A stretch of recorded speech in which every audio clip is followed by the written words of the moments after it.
What's happening with the oratories? I believe it is preparing to carry out the death sentence. Farina's had it. Farina!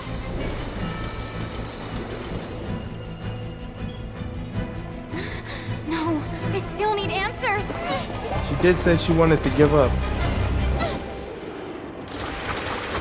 Can't blame her after all of this.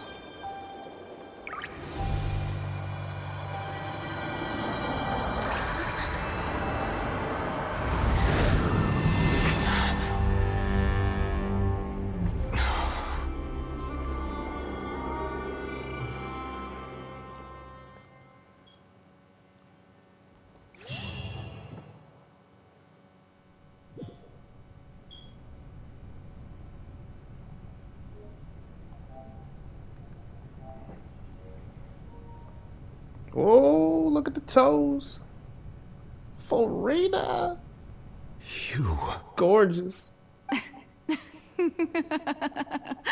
She is beautiful. Sorry. That shocked expression on your face is just too amusing. I couldn't help myself. You Farina? are not Farina. Who are you? The sweet sound of Focalors. bewilderment. Marvelous. A sure sign that my attempt to deceive everyone was a resounding success. But to answer your question, I am Focalor. You know, the god. Focalor. Why did you deceive us? Oh, that wasn't my goal, of course. Goodness, no. But I had to fool everyone else too, if I was to stand any chance of deceiving the heavenly principles. Deceiving the heavenly principles? It's all because of that pernicious prophecy. Dreadful, wasn't it? Everyone doomed to dissolve. Fontaine condemned to be flooded. One was not amused. In fact, one was positively bemused when that problem was thrust upon me by my dearest predecessor. That's the former Hydro Archon Egeria for the uninitiated. It hardly gets more disastrous than a preordained national catastrophe, now does it? She knew full well that the prophecy would surely come to pass. And as one of the seven, she also knew full well that one defies the heavenly principles at one's peril. So yes, as you have no doubt surmised, it was a rather impossible situation that I found myself in. I spent a terribly long time mulling it over, alone on the ocean floor. And I was almost growing barnacles by the time I finally realized there was only one possible solution to this confounding conundrum.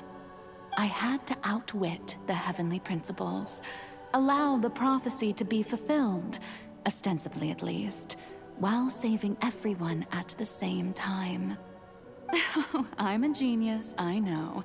I can only assume that's why Egeria chose me as her successor.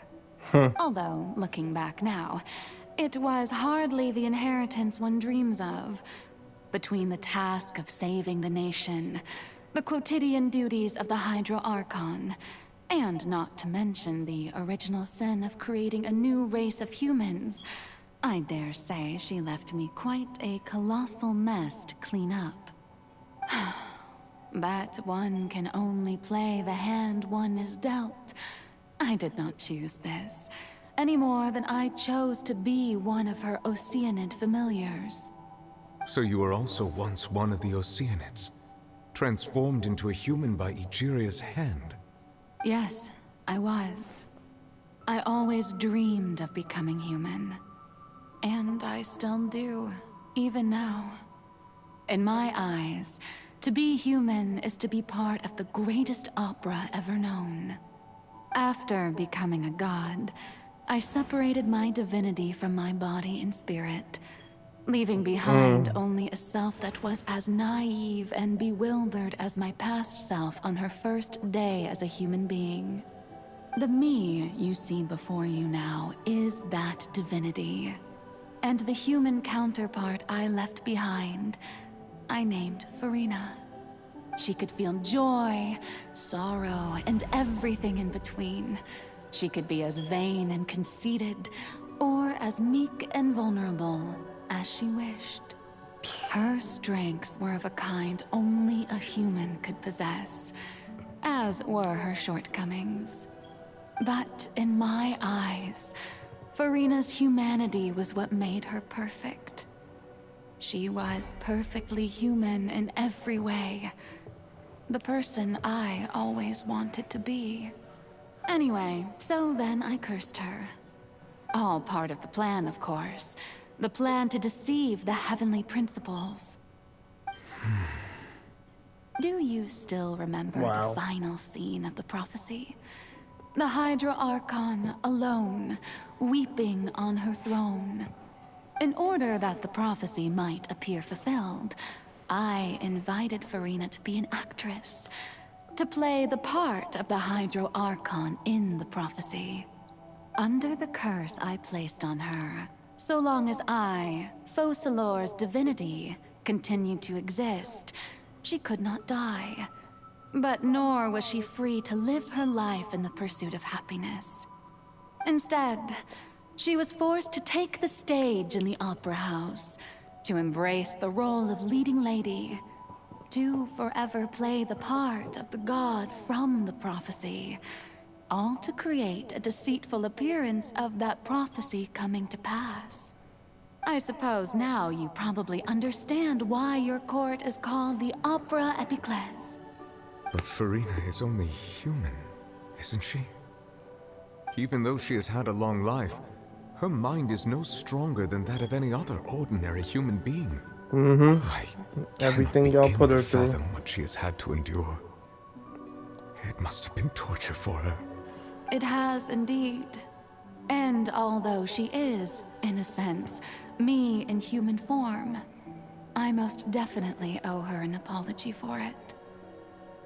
It's been 500 years, and all along, she's been playing her part in the most unimaginably long, unbearably lonely, and agonizingly painful opera of all time.